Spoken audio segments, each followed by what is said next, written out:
Bane, wananchi sio watu wazuri. Wananchi wamerudishiwa furaha waliokuwa nayo kipindi cha Nasreddine Nabi na Miguel Gamondi cha msimu ambao walikuwa wao kila mechi lazima wapate mkono magoli 5 na kuendelea.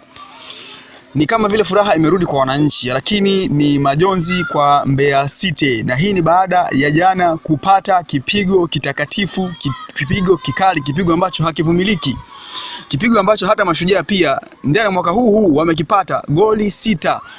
Mashujaa walipigwa 6 na Mbeya City nao wamepigwa 6. Ni Pacome Mwamba himself ndo aliopiga mwingi kweli kweli, na ndo jana alionekanika kwamba Pacome huyu ndio yule Pacome wa zamani ambapo wananchi walikuwa wamemsahau.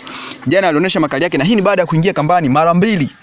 Lakini Starboy Alan Okello jana ameupiga mwingi sana na ametoa assist zilizoleta matunda na kuisaidia Young African kuweza kuibuka na ushindi mnono wa magoli 6, ambapo Prince Dube ambaye ametoka kwenye majeruhi aliweza kuingia kambani mara 2 na kuendeleza mbio za kinyang'anyiro nyiro cha ufungaji bora, ambapo Shabalala alifunga goli 1 pia, na Maxim pia Zengeli aliondoa ukame wake wa magoli wa muda mrefu, na hii ni baada ya kufunga goli 1 na jumla kupata ushindi wa magoli 6, ambapo wananchi kutokana na situation hiyo imewaweka kileleni na kuwatofautisha na Simba pointi nyingi, ambapo mpaka sasa mwananchi ana pointi 47 na kuhakikisha kwamba kombe hili ni lazima litakuwa chini yake, na analitetea na anahakikisha kwamba hakuna mtu akuja kuligusa.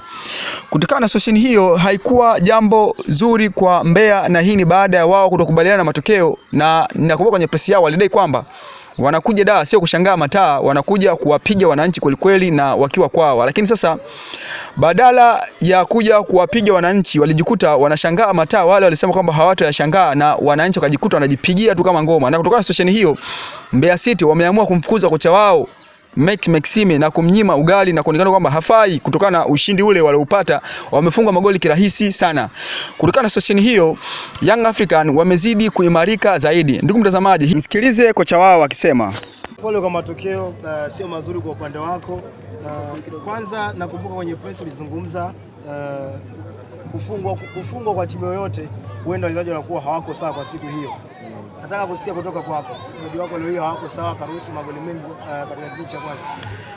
Nafikiri tulikuwa na lack of concentration dakika 10 za mwanzo, kwa sababu ndani ya dakika 7-8 tushafungwa goli 3.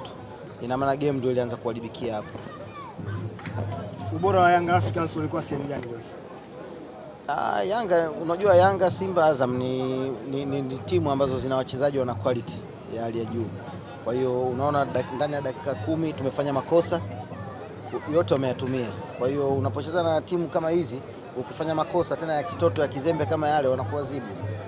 Unadhani kilicho hukumu zaidi ni ubora wa Young Africans kwa mchezaji mmoja, ama ni kama ambavyo unavyozungumza ubora wa Young Africans na wachezaji wako kwenye upande wa kushindana kwamba ni mdogo? Hapana, tulifanya makosa mengi kipindi cha kwanza, ndio maana tukaadhibiwa, na ndio maana unaona kipindi cha pili kidogo wamepunguza makosa na mechi kidogo